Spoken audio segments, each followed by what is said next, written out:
Antonio Rivero sale y solicita la baja del ejército venezolano por su inconformidad con la injerencia cubana, así lo ha dicho una y otra vez, por su inconformidad con la injerencia de un país extranjero en el ejército venezolano, en la Fuerza Armada y en el Estado venezolano.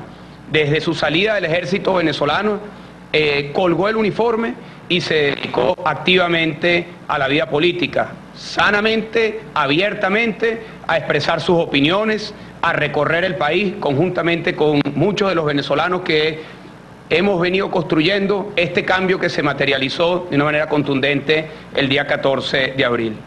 Esta semana, el nuevo ministro de Interior y Justicia presenta una fábula, un cuento, presenta unas supuestas pruebas de un plan que no existe sino en la cabeza del gobierno, sino bajo los criterios de las ollas que viene montando el gobierno, en el que vincula al general Antonio Rivero. Y presentan un video. Yo llamo a todos los venezolanos a que vean ese video.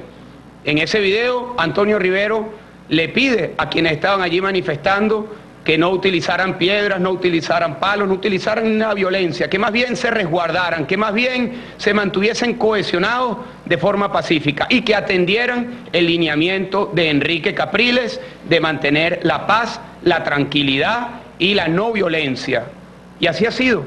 En esa manifestación que se dio en Altamira no ocurrió ningún hecho de violencia, no hubo ningún herido, ni tampoco ningún fallecido como sí ocurrieron en otros lugares de Venezuela, heridos, promovidos por precisamente la violencia del oficialismo.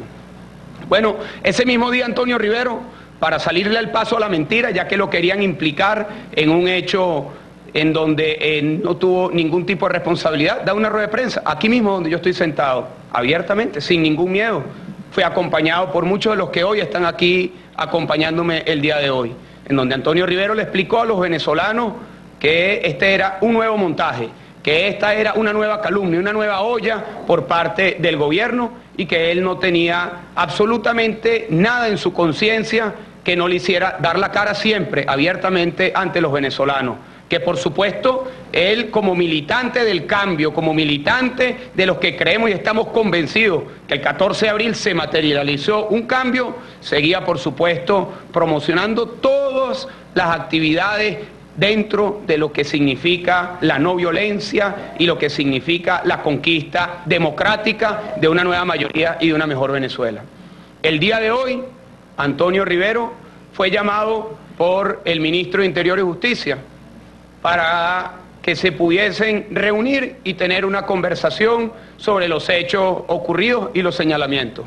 Antonio Rivero, que no tiene absolutamente nada que esconder, se desplaza a el lugar pautado para la reunión, en un lugar de dependencia oficial con el ministro, y para su sorpresa era una emboscada en la que fue detenido de forma, como lo dijimos hoy, ilegítima, ilegal y también cobarde. Nosotros queremos hoy, ante este hecho, primero que nada, darle todo nuestro respaldo a Antonio Rivero, pero queremos anunciarle y recordarle a los venezolanos que este no es un hecho aislado. Antonio Rivero no es un hecho aislado, ni la persecución en su contra es un hecho aislado, es una política de Estado, una política que el gobierno ha venido arreciando durante los últimos días para desviar la atención de lo que significa el reclamo justo, democrático, pacífico, de que se haga una auditoría para poder develar la verdad de lo que ocurrió el 14 de abril. Y el gobierno, la intención es poner el foco en donde no está el foco del interés de todos los venezolanos, en un supuesto plan de desestabilización, en un supuesto plan de la violencia, en un supuesto plan que solo existe en la cabeza del gobierno y en la intención del gobierno de buscar desviar la atención de los venezolanos. El ministro recién nombrado no se estrena con un logro en materia de seguridad ciudadana, no se estrena con la reducción de los índices delictivos, se estrena en lo que ha sido su mejor desempeño, montar ollas. Nos recuerda el ministro Rodríguez Torres a Pedro Estrada. Casualmente Pedro Estrada asume la seguridad nacional en la dictadura de Marcos Pérez Jiménez luego de que en 1952 ocurre un fraude electoral y se instala una dictadura. Rodríguez Torres es el Pedro Estrada del siglo XXI. Y con esa característica de ser el Pedro Estrada del siglo XXI, utilizando las herramientas del siglo XXI, está montando una serie de ollas, de canalla mediática, para poder desactivar el reclamo justo que está haciendo más de la mitad del país para que se construya la verdad. Yo aprovecho esta oportunidad para dar nuestra opinión de rechazo a lo que es la política del gobierno, una política comunicacional que se convierte en una política de Estado. ¿Cómo viene funcionando el gobierno? El gobierno viene gobernando desde la televisión. Viene el señor de la noche, el señor macabro de las 11 de la noche de BTV y presenta un video. Ese video luego lo toman diputados del oficialismo con muy poca credibilidad, por cierto, agarran a los de menos credibilidad, agarran a los que tienen fama de ladrones, a los que tienen expedientes abiertos, a los que no tienen ningún tipo de credibilidad, y como no tienen nada que defender, pues exponen estas joyas chimbas ante la opinión pública. Y el próximo paso es un pronunciamiento del ministro Pedro Estrada, y finalmente siempre viene el anuncio por televisión del presidente ilegítimo Maduro, que lleva ya 2 semanas amenazando por televisión que va a meter preso a distintos dirigentes de la oposición, de la unidad, y que representa esa su política de Estado.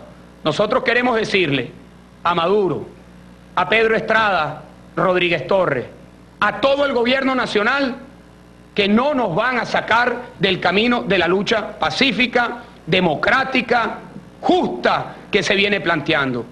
La lucha por la cual Antonio Rivero hoy es el primer preso político de Nicolás Maduro.